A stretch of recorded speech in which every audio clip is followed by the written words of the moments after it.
Berkesan banget sih di saat semua orang gak ada yang bantu, tapi emak gue pengen gitu ambil extra miles, pokoknya kesana kemari buat gue supaya sembuh. Buat gue itu pengorbanan sih, buat gue itu kasih yang besar gitu.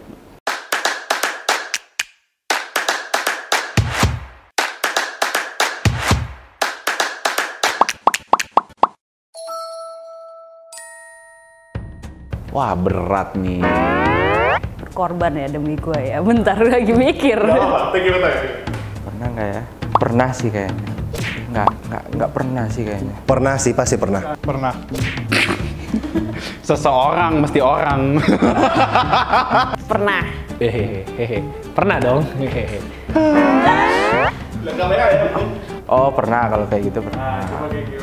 Saya tadi kayak Dono tadi ngejemput buat kesini. Waktu itu lagi hujan-hujanan. Terus gue lagi di kafe gitu kan, mau ketemuan sama cowok gue. Terus hujan deras banget dan dia nggak bisa datang ke situ karena dia nggak ada jas hujan, nggak ada payung, nggak ada apa gitu kan.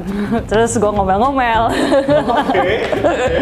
Terus dengan berat hati, tapi juga dia juga mau ketemu. Akhirnya dia ya mengorbankan dirinya. Hujan-hujanan deras banget, itu kayak badai saat itu. Naik motor, akhirnya ke kafe. Ketemuin gue tuh udah basah kuyup, dia nggak punya jas hujan, nggak punya payung, nggak apa. Akhirnya ketemu walaupun gue seneng, tapi dia ngomel-ngomel, tapi ya berasa lah dia ada pengorbanannya buat gue gitu. Udah berapa tahun yang lalu, udah lama. Cuman ya itu masih keinget lah. Sih ada lah, maksudnya kita bisa tumbuh besar sampai sekarang itu pasti melalui pengorbanan orang tua. Pengorbanan orang tua ya? Orang tua sih guys. Mungkin seseorang yang paling berkorban sih menurut gua emak gua sih, ibu. Ya pasti orang tua nggak sih? Kayak kalau lu orang tua lu udah rela kerja susah payah, rela kerja 24 jam gitu. Orang tua banyak banget melakukan pengorbanan. Waktu, kerja keras, cari uang, semuanya kayak buat gue gitu. Ya teman juga banyak sih yang berkorban kayaknya. Karena ya FYI juga kan aku saat ini orang tua hanya ibu. Jadi ya kerasa banget, maksudnya dia yang bukan tanggung jawab dia sebenarnya untuk mencari nafkah segala macam, tapi dia yang harus nanggung itu. Itu menurutku dia kayak double job, istilahnya itu udah berkorban sih kalau menurut gue. Mau hal kecil atau hal besar, orang di sekitar gue banyak berkorban untuk gue. Terutama nyokap, dari dia ngelahirin aja itu udah pengorbanan. Sampai sekarang menurut gue mau makan, hal-hal kecil, masak pun dia yang sempetin waktu untuk itu. Orang tuaku sudah bekerja, membesarkan, bersusah payah mencari nafkah buat aku. Nyari uang buat kebutuhan keluarga, itu kan kayak itu udah pengorbanan yang cukup besar. Selain yang Tuhan Yesus mati di kayu salib ya. Itu pengorbanan yang nggak bisa dinilai. Dan pengorbanan Tuhan juga sih. Tapi nomor 2, pengorbanan orang tua. Pengorbanan orang tua yang ngegedein kita, yang berkorban buat kita, yang kerja, yang tujuan satu-satunya adalah supaya anaknya bisa hidup dan punya masa depan. Terus abis itu banyak juga kebutuhan-kebutuhan gua ataupun hal-hal yang bahkan dia sebenarnya nggak mampu bantu, tapi dia selalu usahain gitu.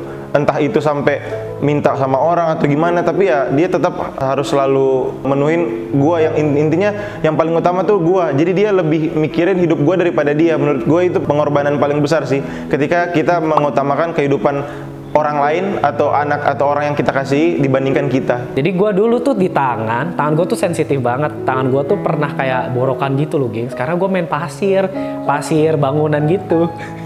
Gue kira itu pasir pantai kan, jadi gue mainin bikin gitu.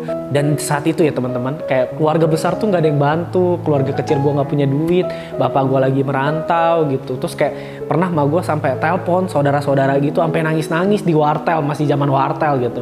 Tapi tetap aja nggak ada yang bantu gitu. Dan akhirnya kayak mak gue pas abis nangis-nangis keluar dari wartel itu, pas ketemu gue tetap tegar gitu, walaupun gue lihat dia abis nangis gitu, tapi dia tetap tegar. Terus akhirnya ya udah pokoknya kamu tenang aja Ray gitu, mami cariin bantuan lah, mami pinjam duit gimana pun biar tanganmu sembuh. Dan akhirnya tangan gue sembuh sekarang kayak gitu. Dan itu kayak berkesan banget sih di saat semua orang gak ada yang bantu, tapi emak gue pengen gitu ambil extra miles, pokoknya kesana kemari buat gue supaya sembuh. Bokap gue sih, bokap gue. Cuma nggak secara langsung ya, maksudnya kayak bokap gue tuh pernah ada momen dia baru kena serangan jantung, terus dia dirawat berapa hari gitu loh. Kayaknya dia karena begadang kerjaan gitu loh, jadi kena serangan jantung tuh dirawat berapa hari. Terus dia balik kerja lagi gitu, which kan harus ngerjain kerjaan yang sebelumnya yang deadline-nya keundur kan. Nah terus gue tuh kayak baru sadar gitu di momen itu. Gue waktu itu lagi malam-malam gue kebangun gitu kan, tuh gue kayak turun, gue ngeliat bokap gue lagi kerja sambil kayak melokin bantal gitu. Terus dia kayak kesakitan gitu, cuma dia nggak tahu ada gue gitu. Kan gue mengendap-endap ya, gue liat gitu. Terus ya gue di situ gue kayak tahu gitu loh, kalau bokap gue dia sayang sama gue dan itu bentuk pengorbanannya. Which orang-orang bapak-bapak Tionghoa kan jarang ngomong ya kalau misalnya itu ya, nggak yang kayak anakku aku nggak gitu kan, tapi dia kayak nunjukin aja gitu. Dan buat gue itu pengorbanan sih gitu. Buat gue itu kasih yang besar gitu. Kalau papaku tuh sering berkorbannya tuh kayak dia udah ngantuk, udah capek, tapi dia kalau misalnya anak-anaknya pulang malam tuh selalu ditungguin gitu. Bahkan meskipun misalnya aku udah punya kunci gitu ya, tapi dia selalu nungguin gitu meskipun dia udah capek. Kayak nungguinnya pun sambil marah-marah gitu ya, mana buruan mau tidur nih gitu. Terus aku kan bilang kayak tidur aja duluan, tapi kayak dia tetap kekeh nungguin gitu. Mungkin itu salah satu pengorbanan seorang papa. Kemarin gue baru masuk rumah sakit dan orang yang berkorban itu keluarga gue, terutama enci gue. Dia nemenin gue di rumah sakit 5 hari. Padahal dia sendiri juga dengan keadaan yang tidak fit secara fisik, tapi dia harus mengurus gue yang di rumah sakit. Ada temen sekolahku dulu waktu aku sekolah motorku mogok dan aku ditolongin sama temanku yang laki-laki sampai sekolah didorong motorku dan aku naik motor dia. Enggak, kan dia 2 orang, aku 1. Jadi aku diboncengin sama temennya pas aku berangkat sekolah. Mungkin kalau pengorbanan teman-teman paling berasa sih kalau misalnya gue lagi lost dan gue punya 2 teman dekat yang selalu gue kayak kabarin kayak gue lagi kenapa gitu. Terus kayak mereka walaupun sibuk masih punya waktu buat dengerin cerita gue gitu. Dan sebaliknya saat mereka punya masalah kita dengerin. Dan menurut gue itu hal kecil tapi sebenarnya efek buat kita tuh pengorbanannya besar sih. Misalnya gue lagi berantem sama keluarga atau misalnya gue lagi banyak masalah gitu sih. Pasti lari ke mereka. Daripada lari yang buruk-buruk. Mending yang baik-baik.